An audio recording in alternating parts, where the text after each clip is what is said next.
Muy buenos días, tengan todos ustedes, queridos alumnos, igualmente a su familia.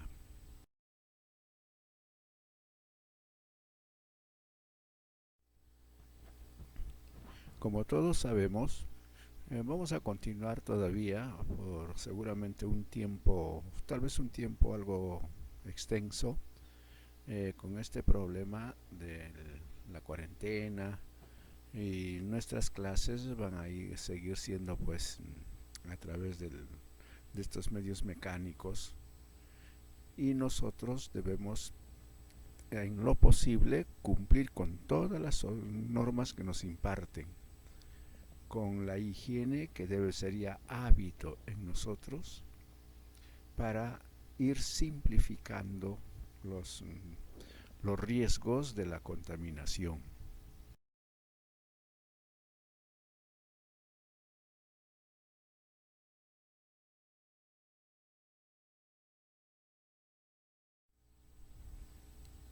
En esta clase ya vamos a cambiar el contenido, diríamos así, de lo que hemos venido trabajando.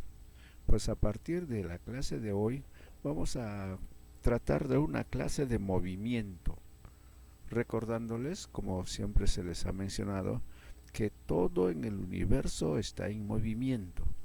Obviamente que para poderlos estudiar mejor hay que tratar de ordenarlos, de clasificarlos de acuerdo a sus características o de acuerdo a sus necesidades, pero ordenarlos, ¿no? Y eso es lo que vamos a empezar nosotros con una clase de movimiento que se llama movimiento oscilatorio. Este movimiento también se llama movimiento periódico y tiene unas características, como les decía, muy especiales, porque se repite en un tiempo determinado, en un ciclo regular, diríamos así.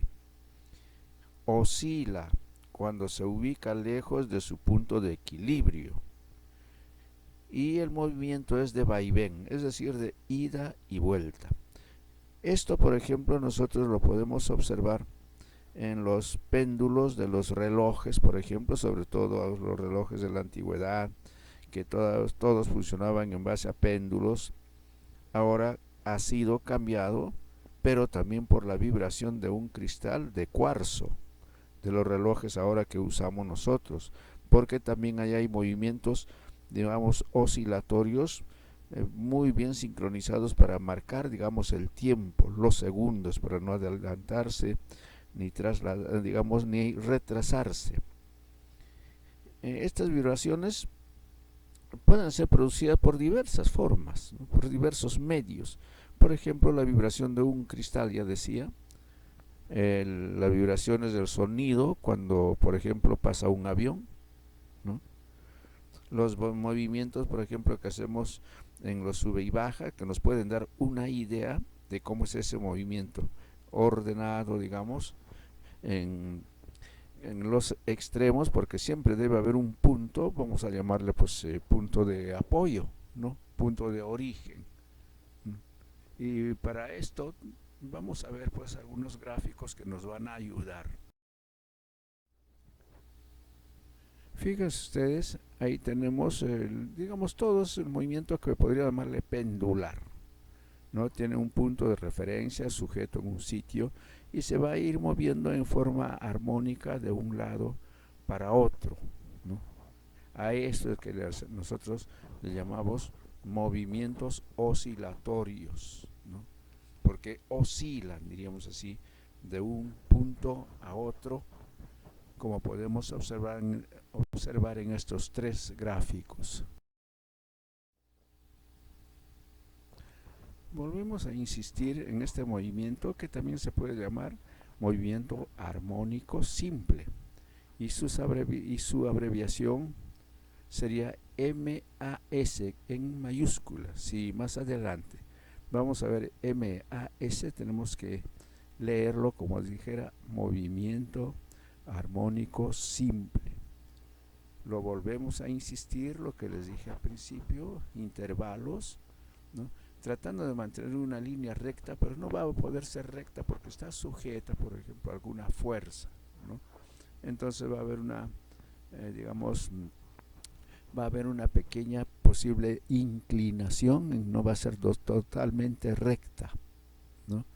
Y debe haber de todas maneras hay una fuerza, digamos, que haga regresar a ese movimiento, que se puede llamar fuerza recuperadora, ¿no?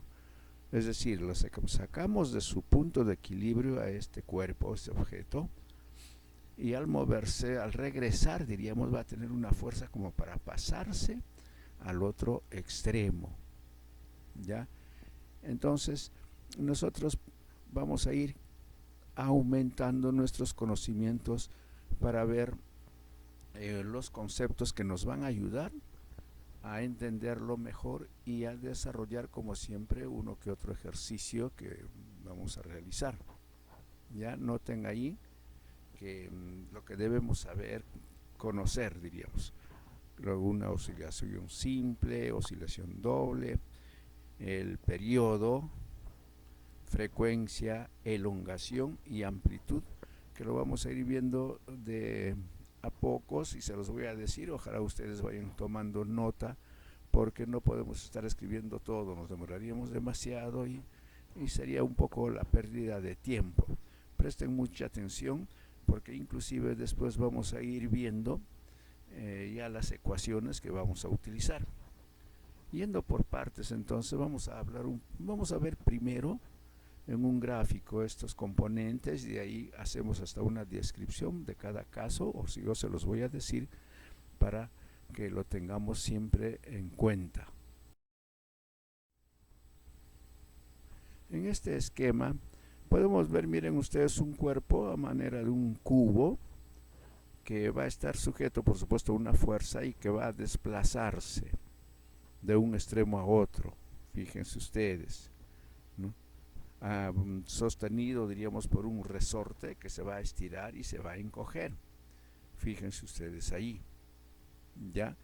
Entonces tenemos incluso algunos elementos. Si se fijan, por ejemplo, en esa columna donde dice B, prácticamente ese es el centro, ahí lo dice arriba, en el centro de su equilibrio, su posición de equilibrio.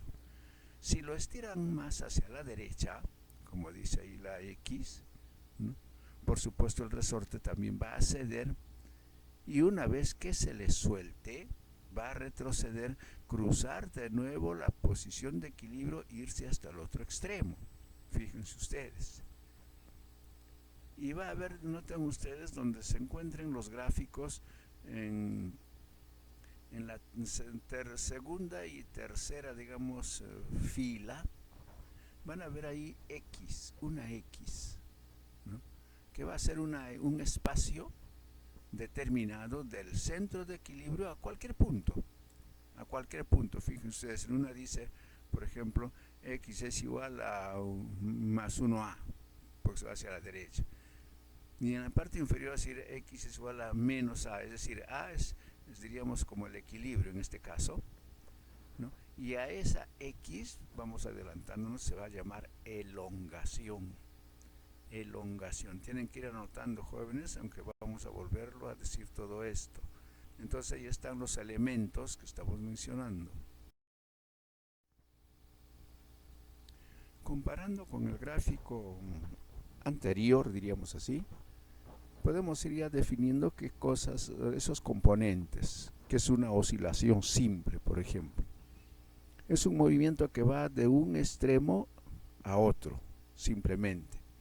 Por decir, desde que está comprimido al extremo que está más estirado, en el caso del gráfico que les he mostrado, ¿ya? Esa es una oscilación simple, ¿no? Ir de una posición a la otra. Y cuando esto se duplica, como dice acá, oscilación doble, va a ser ida y vuelta, esa es oscilación doble, o sea, de un extremo va hasta el otro extremo y regresa. Esa se llama oscilación doble. Noten que realmente no es difícil. ¿Qué cosa es periodo? Y vayan aprendiendo su símbolo. Es el tiempo que emplea un cuerpo en realizar una oscilación doble completa, no es una oscilación simple. A eso se llama periodo.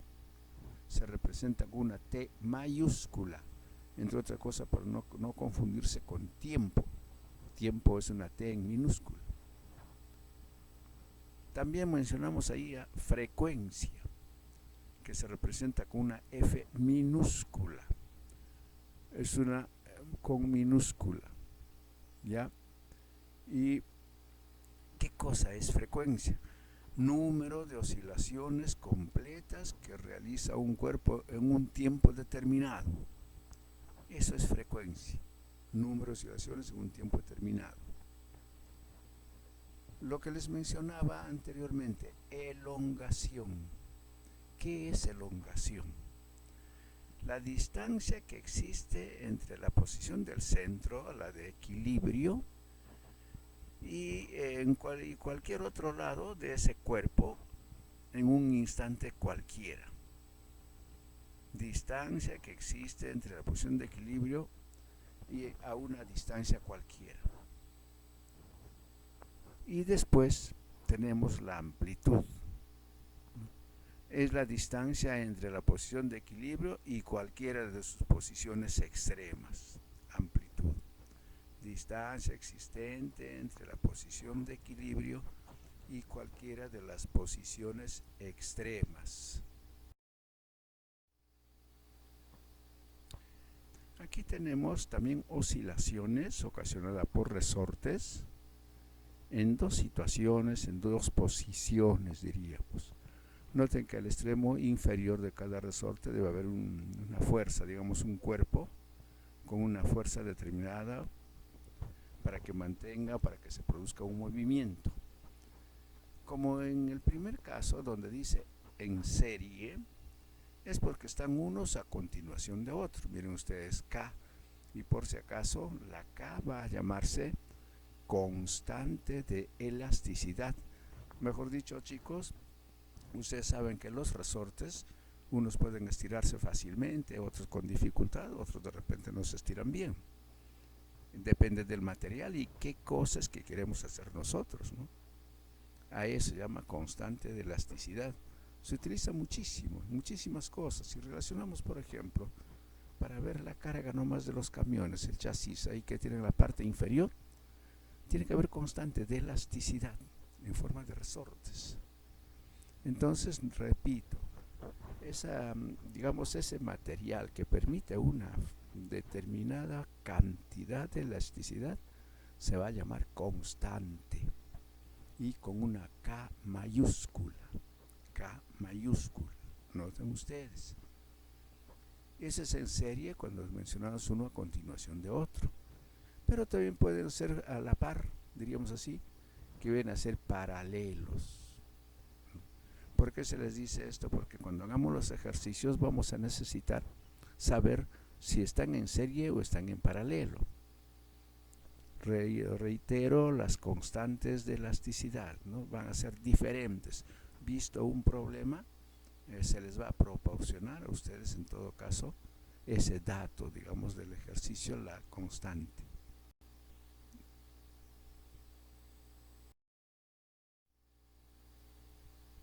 Como se supone, todos están trabajando, haciendo anotaciones. Aquí tienen, por ejemplo, las fórmulas de la constante de elasticidad, constante de elasticidad. Noten ustedes cuando es en serie o en paralelo.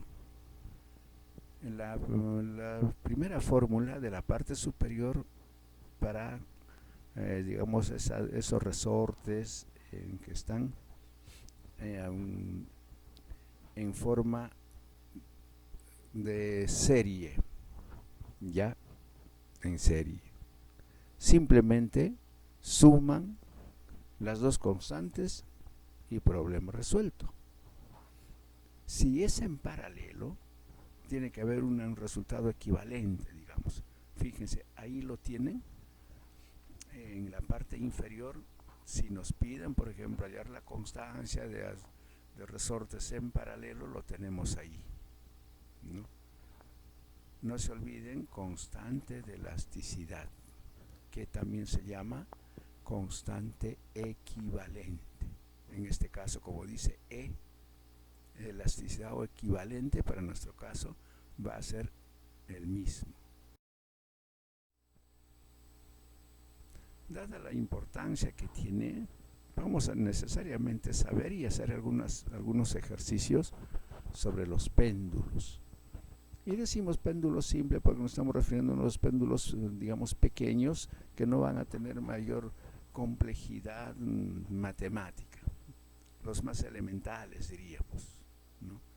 Tiene que haber una masa sostenida por un hilo, por una cuerda, ¿no? Que no se debe estirar. La cuerda por eso inextensible, debe decir en alguna parte de aquí, ¿no? Que no se estira, ¿no? Y su peso realmente debe ser el mínimo, que no se toma en cuenta. Debe decir por ahí peso despreciable, si no lo vamos a tener en cuenta. Ese es un péndulo. Y por supuesto que se puede mover sobre un punto. Ese es un péndulo. Muchísimos casos hay en los ejemplos en la vida diaria. Ya noten eso ustedes, hilo inextensible, mucho o ningún peso despreciable de aquella masa, ¿no? Y que puede moverse. ¿No?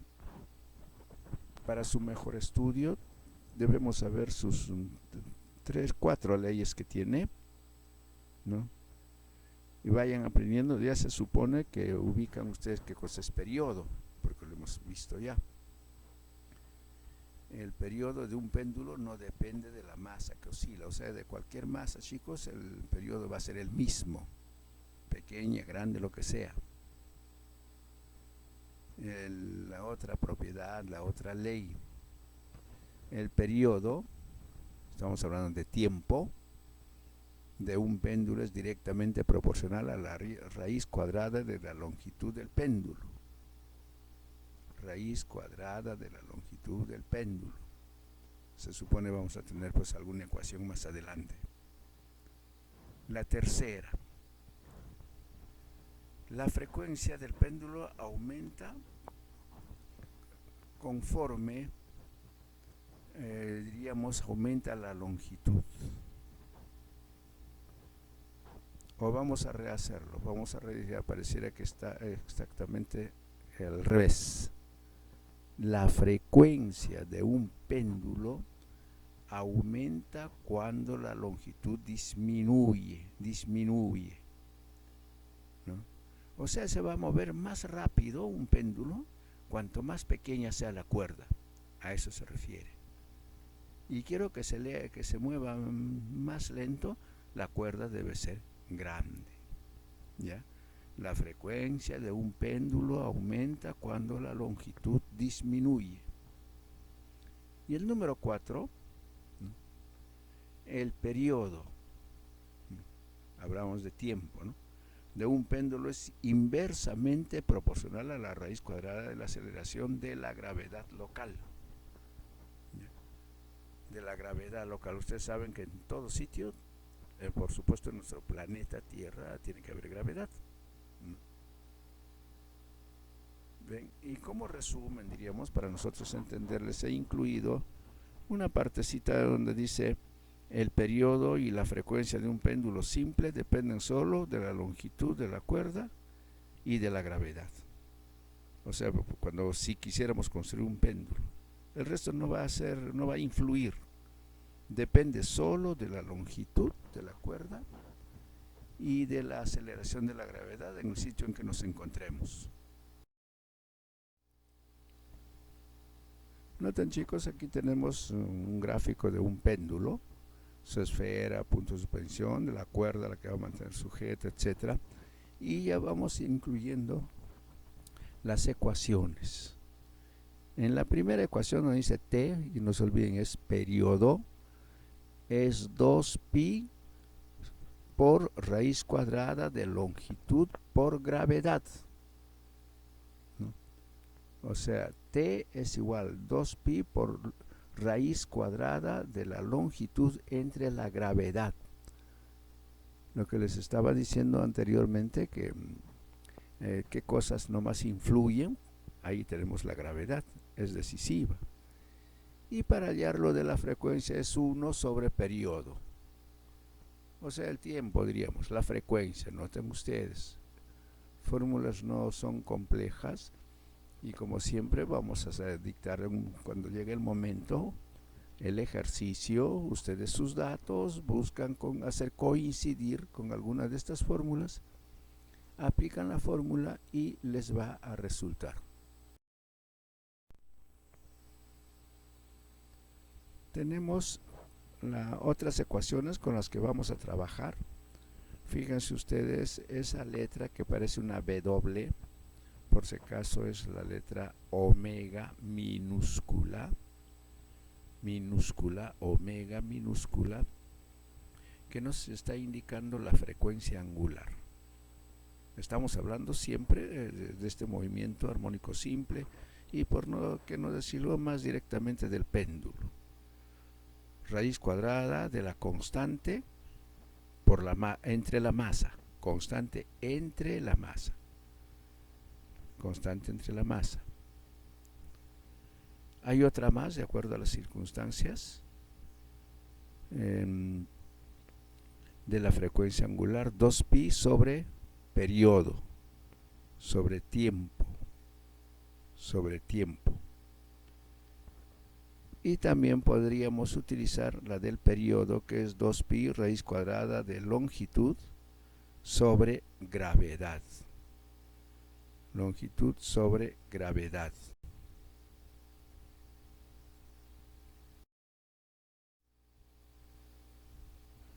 Chicos, repasen bien estas partes, esos conceptos, esas ecuaciones, porque en base a ellas ya en la siguiente clase vamos a estar desarrollando unos problemitas que, como les dije, en el orden en que vamos a trabajar sí les va a resultar, no es nada difícil.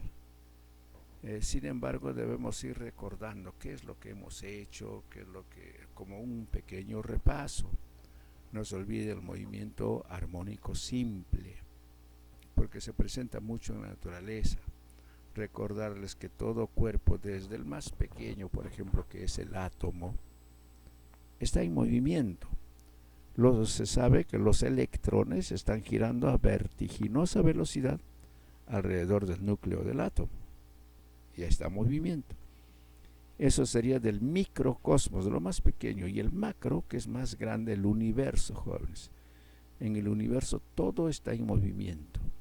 Y de todo eso nosotros vamos a estudiar solamente el movimiento armónico simple, sus aplicaciones. ¿Por qué? Porque vivimos en el medio en que nos desarrollamos, van a haber muchos casos en donde vamos a tener la necesidad de saber de esta clase de movimientos. Los existen desde el sonido, como es un movimiento armónico también simple, ¿no? Entonces les invito pues a que repasen y que desarrollen este cuestionario. Cuando tengamos la próxima clase, a ver si vamos a ir revisando de cada uno de estos temas, vamos a hacer un intercambio más fluido, digamos, en donde ustedes tienen que mostrar, inclusive, como les decía en la clase anterior, sus materiales, es decir, su cuaderno, su lápiz, su lapicero, todos los implementos para poder aprovechar de la mejor manera posible estas clases. Bueno, chicos, esto ha sido todo en esta clase. Aprovechenlo de la mejor manera posible. Cumplamos con las indicaciones que nos dan las autoridades. Debemos ser nosotros los que demos el ejemplo y, de ser posible, recomendar al resto que de repente no está acatando las indicaciones, porque de lo contrario esta cuarentena se podría prolongar, o en todo caso tanto tiempo que hemos estado en cuarentena no nos va a servir, porque al final cada uno va a hacer lo que quiere y eso no está bien. Primero, cuídense ustedes. Segundo, cuiden a su familia para que no se contagien. Y en tercero, pues hay que cuidarnos todos. Todos debemos colaborar, chicos, ¿ya? Y esperamos que esto se resuelva pronto y que mejor, gracias a la ciencia, pues de repente muy pronto tenemos ya alguna vacuna. Hasta entonces chicos, y hasta la próxima oportunidad. Muy buenos días.